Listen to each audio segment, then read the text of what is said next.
Good afternoon. Good afternoon.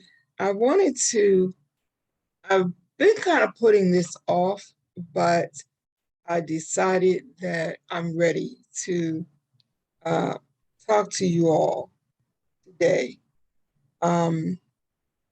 A few minutes ago, I posted a picture of myself on my Facebook page uh, for the first time with my new haircut, and was not surprised at the responses, was anticipating.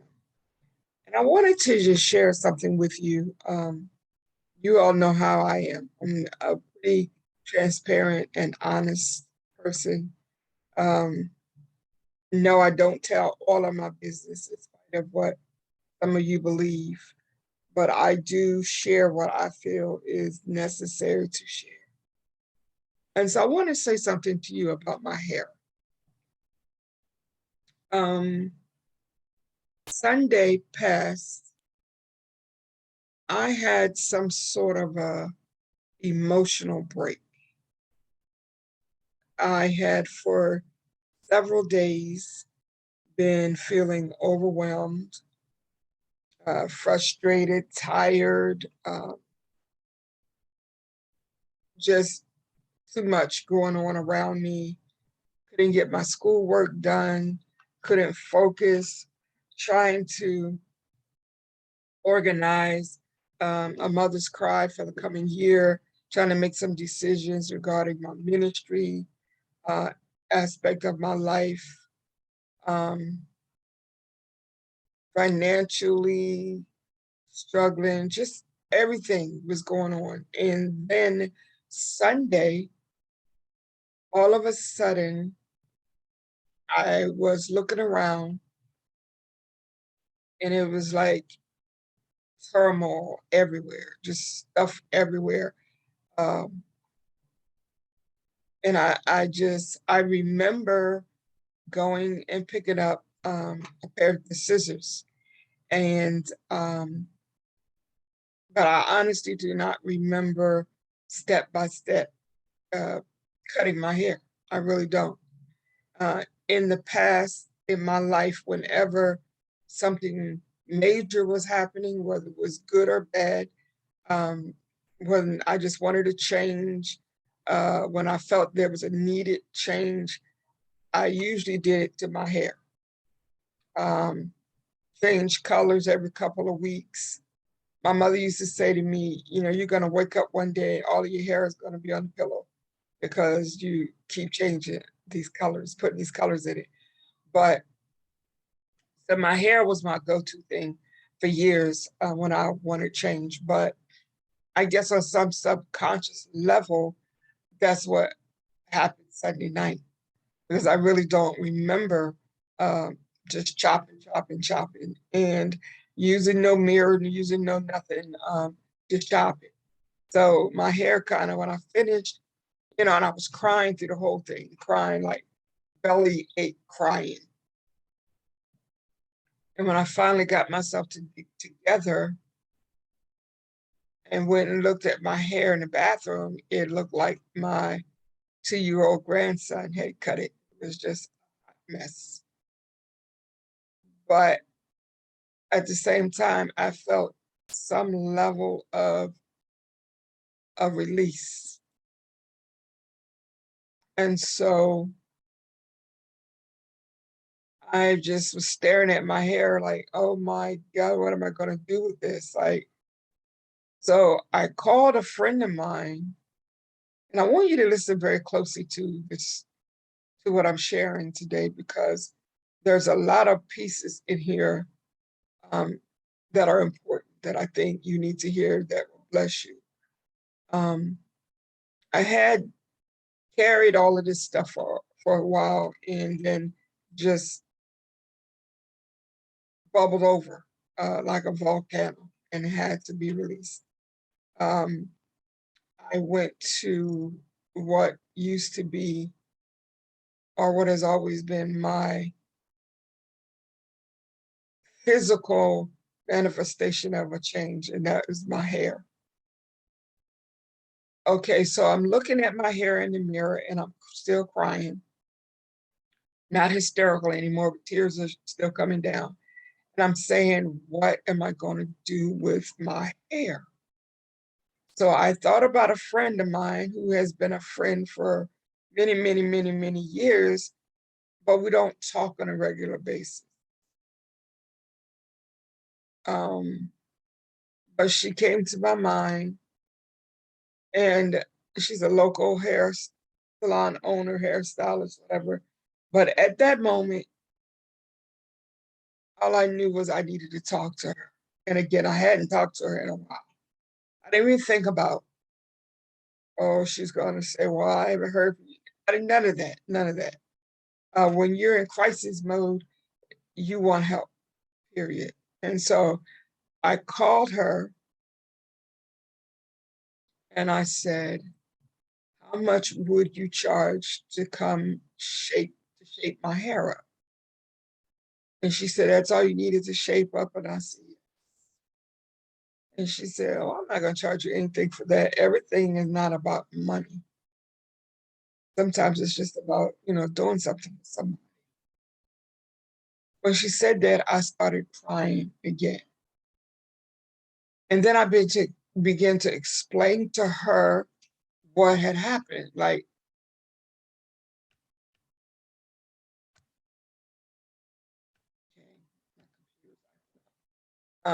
what had happened. And she said, okay, FaceTime me so I can see. And I was like, no, no, no. I was crying like, no, my God, no, I don't want you to see it. And she said, Jamie, whatever happened, we can fix it. Just let me see. So we FaceTime and she saw my hair. And I could tell she was studying it from a professional standpoint,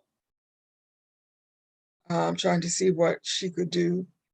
But she was also studying it as a friend.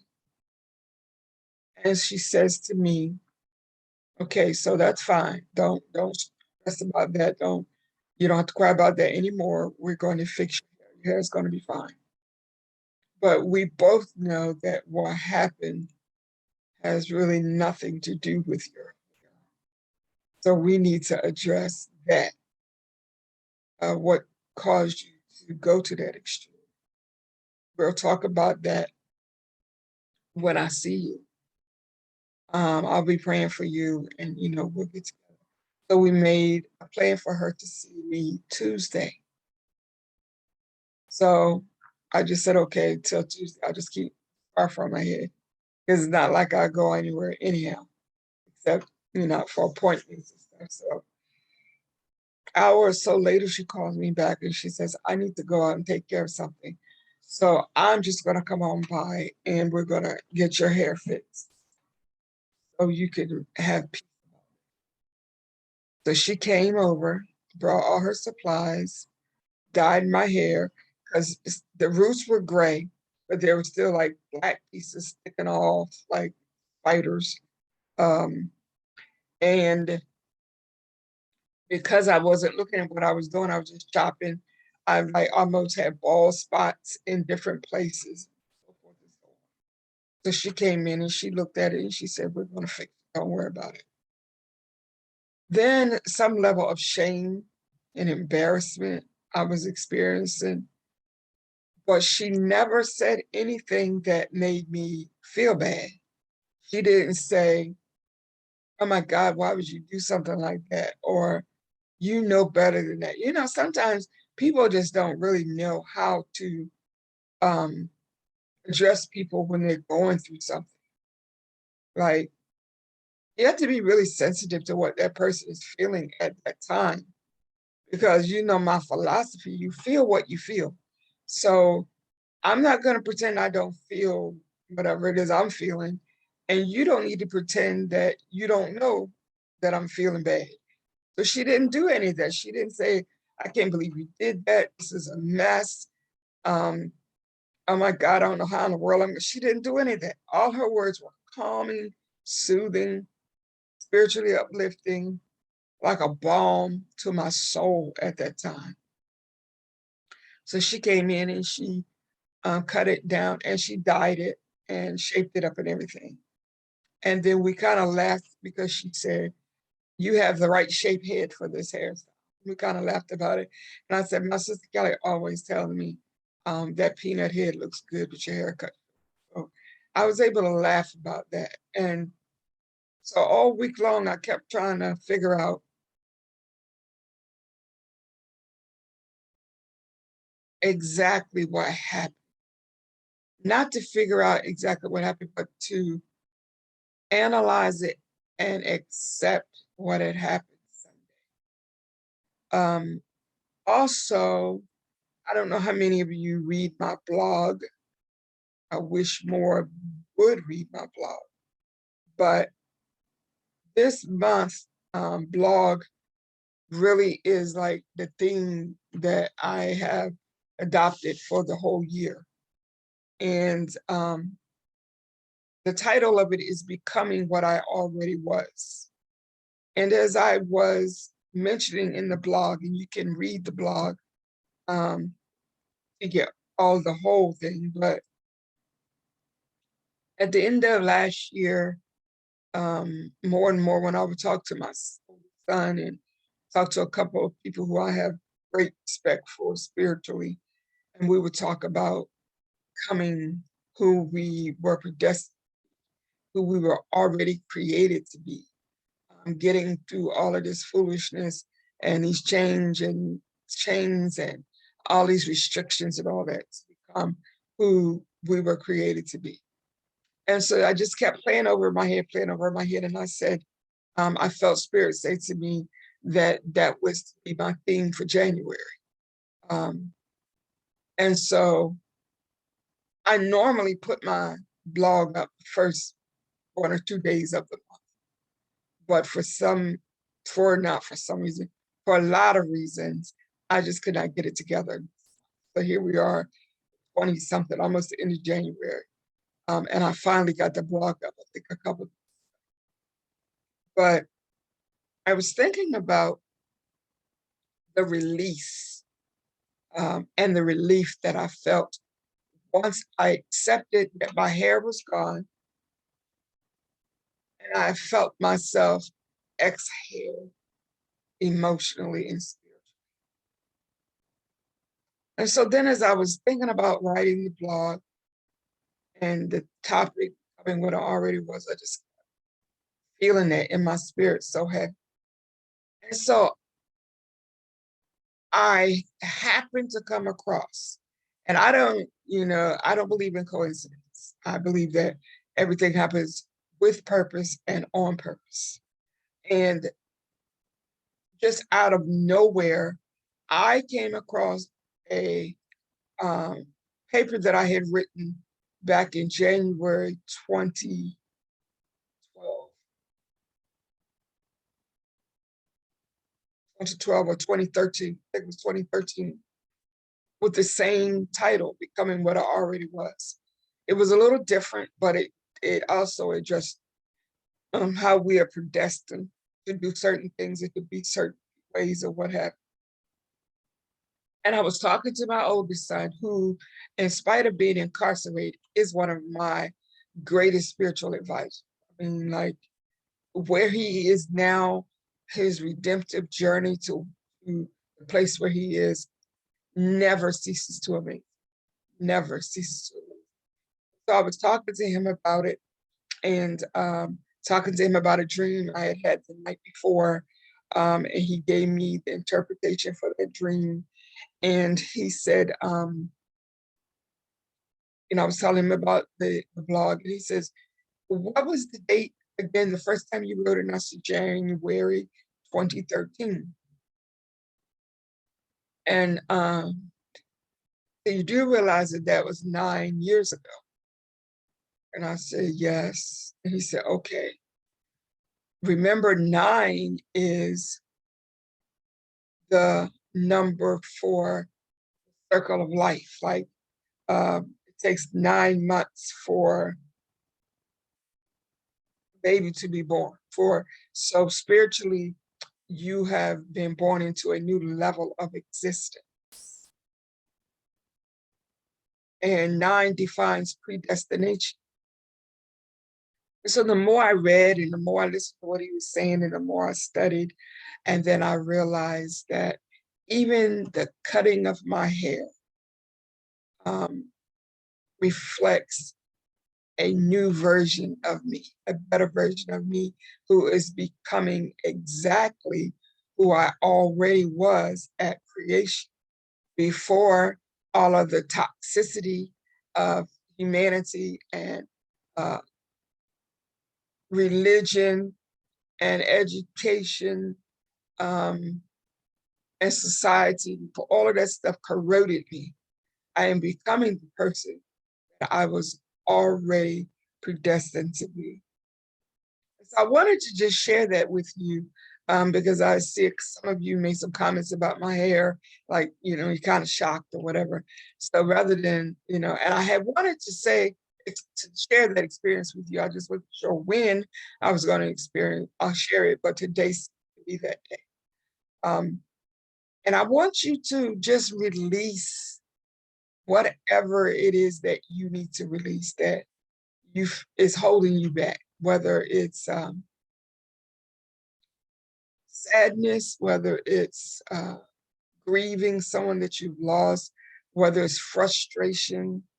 Because I tell you what I know personally is that sometimes you don't really realize how frustrated you are until you explode.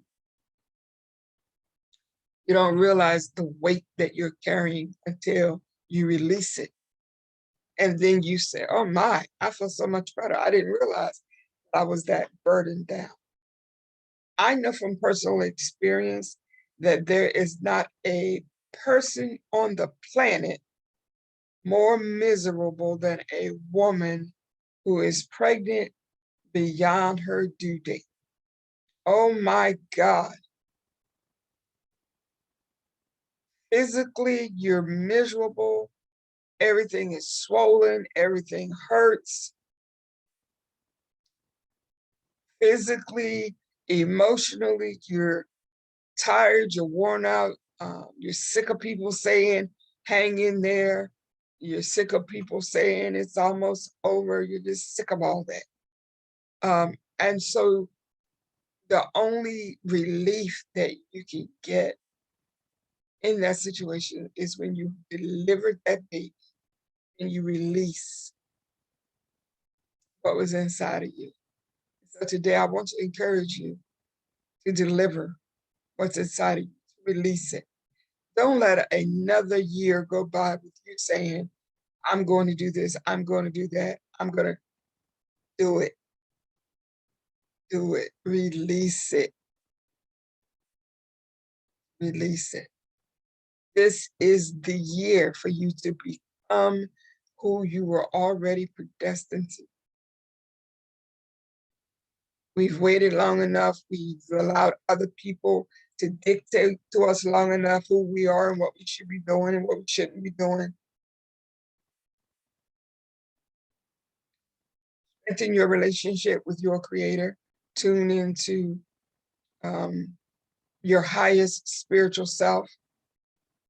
Hear what you hear, know what you hear, and become what you already were predestined to. I just wanted to share that with you for today. I hope it blesses somebody. Release and deliver. Thank you. Talk to you later.